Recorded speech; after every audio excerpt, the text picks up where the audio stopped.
Delorge. Ouais, Delorge qui parvient bien à conserver ses ballons à chaque fois. Kaya le contrôle, est-ce qu'il est bon? La tentative et ça finit au fond. Quel but de Kaya qui vient trouver la faille. Le voilà, le premier but de cette rencontre.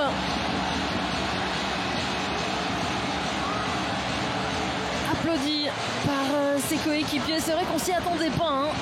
Lui qui a parfois été en manque de confiance ici dans le Jupiler Pro League. Il a tout bien fait pour venir tomber Tobel Hayson. Et on revoit ici avec Mathias Delorge qui conserve bien son ballon. L'appel de Kaya est là. Première vue, on a l'impression que le contrôle n'est pas bon, qu'il va le perdre ce ballon. Mais derrière... Oh, bien joué, l'apport de Rousseau. Et peut-être une opportunité pour Torstensson face à Okazaki. Torstensson qui est un petit peu accroché là dans la surface. Il peut faire sa passe pour Mathis Torstensson. Et ça finit au fond. Il a tout fait. À peine entré en jeu. Et déjà buteur. Une question de super sub cette rencontre. Tant du côté de Saint-Tron que du côté de Louvain. Les coachs ont vu juste. Et on revoit Rousseau tout part de ce geste magnifique sur Koita. Cette passe en un temps. Et puis Torstensson tout frais qui vient tromper la défense en contre-attaque. Il a fait danser la samba à toute la défense. Pas non plus trop de risques. Et il y a cette envie de jouer au foot évidemment. Ça c'est pas mal par contre. Et là sur le côté gauche, il y a beaucoup d'espace pour Emrapti. Emrapti rattrapé quand même par Aspolat. L'extérieur du pied pour le tir maintenant. Il est superbe. Ce but de Bafdili, c'est son 3e de la saison déjà. Pour sa 2e titularisation, sa première en play-off. Le sang-froid du jeune Bilal Bafdili qui vient fixer Sinan Bolat. Bien voilà ce qui manquait à ce match. On parlait de cette concrétisation, de ce petit but qui va faire office de déclencheur un petit peu. Emrapti, bonne course, extérieur du pied pour Bafdili. Ouais, c'est bien défendu. Et là Storm, il a un champ devant lui, un boulevard, et encore faudrait-il qu'il accompagne ce ballon. Idéalement, Slimani, la frappe de Slimani, ça va finir au fond. Grâce à cette frappe d'Islam Slimani, la victoire pour Malines. Et Rafik Belgali pour son retour. Ça va lui faire du bien. Et d'ailleurs, regardez comme il est félicité par ses coéquipiers. Ah, c'est une chouette image. La célébration sympa pour Rafik Belgali. Ouais, il n'avait plus qu'à la pousser au fond. Mais il est très bien monté. Longtemps blessé. De retour et déjà décisif.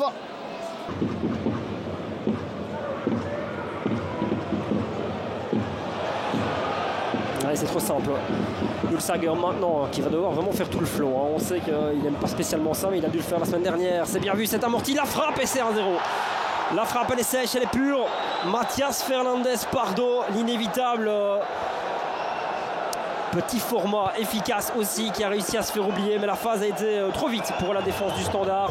Beaucoup trop vite. Quand on vous disait que Van Azebroek avait l'effectif pour faire tourner sans trop de soucis, ce qui permet de faire 7 changements par rapport à une équipe qui ressemble à 11 de base. Et malgré tout, il y a encore des automatismes. Malgré tout, ça va encore très vite et ça se trouve un peu trop simplement avec Ulsager qui rentre dans le cœur du jeu. C'est Amot, il a fait la différence, puis la frappe en un temps. Il faut encore la réussir techniquement. L'amortie est parfaite, mais la Fury contre Usyk, il y a un titre de champion du monde à la clé. Vous savez que sur l'application DAZN, vous avez énormément de box, de MMA. Si vous aimez ça, vous vous branchez cette nuit. Yeboah, Ça passe pour Yeboah, il résiste bien à la charge, il aurait peut-être même pu tomber. Oh, il crochette bien la frappe et il se trouve la Schmitt. Yeboah qui fait tout le travail tout seul comme un grand. Et ce qui est sans doute l'éclaircie pour les supporters du Standard dans ces playoffs et globalement depuis son arrivée au mercato hivernal, eh bien, il vient redonner du baume au cœur et ça fait lever tout le stade évidemment. Ce but de Kelvin Yeboah, son 6e en 14 matchs, toutes compétitions confondues pour le joueur italien prêté par le Genoa. Ouais, il va prendre un carton jaune en prime pour le message qu'il a adressé sur son t-shirt en enlevant son maillot. En attendant, là il fait bien le travail, il résiste bien à la charge. Il aurait pu peut-être aller chercher un penalty. Il a préféré y aller seul. Et puis alors là, Daniel Schmitt, quelle erreur une nouvelle fois, parce que c'est pas sa première de la saison, Daniel Schmitt. Il a presque déjà doublé son temps de jeu en l'espace d'une rencontre. Pas certain qu'il va faire encore long feu sur le terrain, on verra. Le coup de coin, il est bien donné. Kandus, oh quel arrêt des Polo, et ça finit quand même au fond. Pas de chance pour Mathieu Polo, encore un but sur phase arrêtée et sur corner en particulier. C'est le 14e cette saison sur corner par la Gantoise. C'est un danger, on vous le dit depuis le début du match, et il y a la confirmation de cela avec Fernandez Pardo, plus vif, plus prompt, plus fin, qui a bien senti le coup. Plus fin et plus prompt surtout que Marlon Fossé. C'est dommage pour Mathieu Polo parce que cet arrêt très compliqué sur la tête d'Ismaël Kandus. Mais voilà, Fernandez Pardo est en confiance, il claque son 2e but de la soirée, son 7e cette saison en Pro League. Je pense pas qu'il soit hors jeu à un moment. Et je pense également de Soufiane Benjdida, attaquant marocain de 22 ans. Oh, ça passe, Sager, le centre, le ballon en retrait, c'est but. Laurent Depoitre, l'inévitable renard des surfaces qui est là. Je vais vous venir de donner son nombre de buts total avec les Buffalo, c'était 68. Voilà le 69e but avec le maillot de la Gantoise pour Laurent Depoitre. Il a très peu joué cette saison, 389 minutes avant cette rencontre, un but inscrit. Voilà son 2e, il n'a pas besoin de beaucoup de temps de Poitre pour marquer. Un fidèle parmi les fidèles, un joueur qui ne respecte pas, qui est exemplaire au niveau de la mentalité. De toute façon, c'est pas vraiment une surprise, mais il fait mal. Ouais, et là, il n'y a même pas besoin de faire mal parce que c'est un ballon offert à Fernandez Pardo. Est-ce que ça passe? Il y a une petite faute, ça passe quand même. De Poitre, oh quelle pêche! Quel envoi en plein dans la lucarne, voire dans le plafond. Il va nettoyer tout ça, Laurent Depoitre, pour un doublé en l'espace de quelques minutes à peine. Et pour son 70e but dès lors avec la Gantoise depuis qu'il porte ce maillot. 1-4, ça devient sévère. Ça devient très très sévère pour les Liégeois, mais ça part de cette approximation technique. C'est à ne pas faire évidemment quand on est dans l'axe comme ça, quand on est en fin de partie. Gros travail encore de Fernandez Pardo pour emmener Panzo, Nubi et Price ensemble. Personne qui défend sur Laurent Depoitre et il se fait plaisir. Depoitre, il allume. Attention, est-ce qu'il est pas en jeu? Non. Peut-être qu'il y a quelques semaines, on aurait donné penalty. Mais la roue tourne. Et la roue tourne et le ballon aussi. Et Nilsson. Alors c'est la première fois qu'il fait preuve, l'international suédois, d'un temps de réaction absolument phénoménal, mais c'était le bon moment, le bon instant. Premier ballon touché dans le rectangle, je pense. Au moment, Philippe, où on se dit, il y a quelques semaines, avec la Shkumun qui les animait, ils auraient peut-être eu un penalty contre eux, dans le feu de l'action, qui continue, boum, ils prennent l'avantage. Tout à fait. À quoi ça tient le foot, À quoi ça tient? Parce que je serais quand même curieux de la voir, moi, la phase avec le maréchal.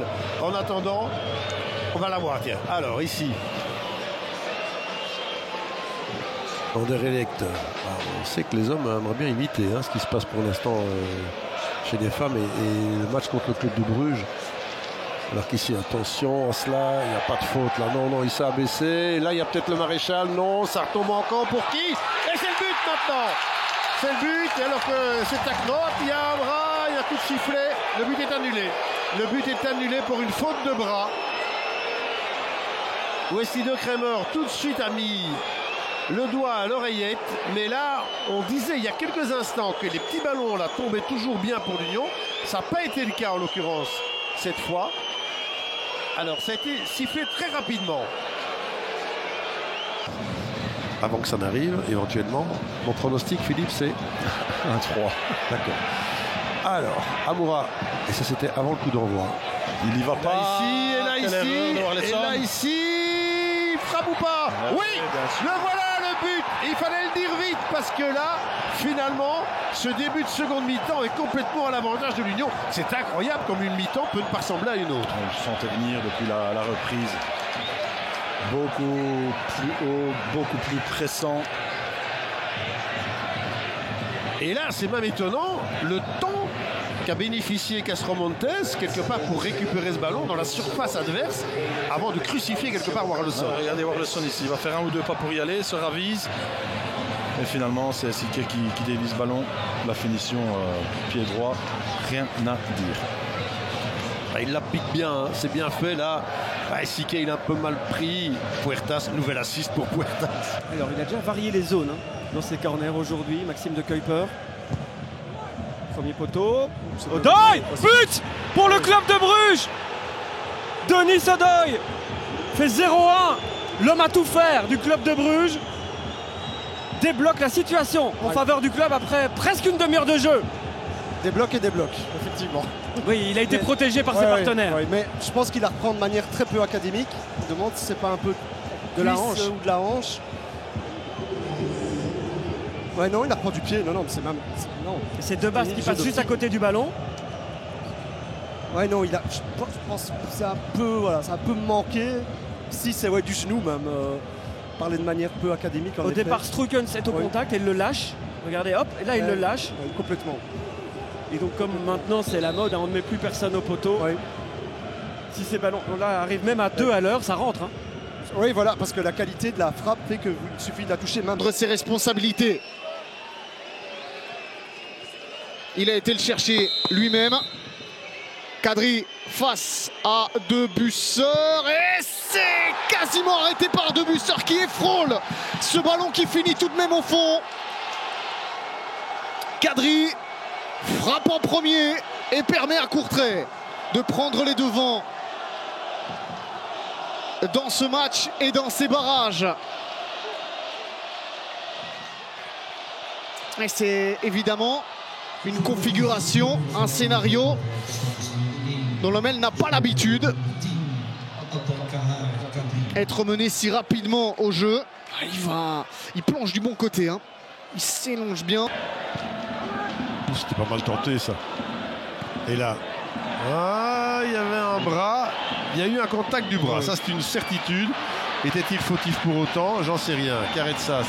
Oh, bien fait. Il n'est pas en jeu. Il est parti. Et là, Zekiri, on ne le reverra plus. À moins que Mandela qui passe. Et finalement, il va au fond. Voilà Zekiri. On vous disait, le pur attaquant rapide. Il fallait résister à l'appel. Et on soulignera aussi Caretsas, première titularisation, premier assist en moins d'une demi-heure. Il est déjà en train d'entrer dans le livre des records du Racing Gate. Ouais, il est super ballon, il est vraiment donné à la limite du hors-jeu, je pense de son camp, même Zekiri, mais c'est intéressant de voir Van den Bosch qui a pas osé commettre la faute contre Caretsas. Ouais. Au tout départ de l'action, il y a ça, il n'y a pas de penalty. Ensuite Van den Bosch, il perd un peu là ici. Il n'ose pas commettre la faute parce que se dit-il, il va peut-être être cartonné, mais il aurait dû la faire contre Caretsas. Et là, comment il passe, ça c'est bien joué, et il glisse en plus. Il glisse, et c'est bien qu'il aille jusqu'au bout, parce qu'il sait qu'il va probablement la mettre, en faisant le petit chip là qu'il fait, il fait vraiment très bien, il a de la chance. Mais Keita il passe pas loin non plus de la faute. Non.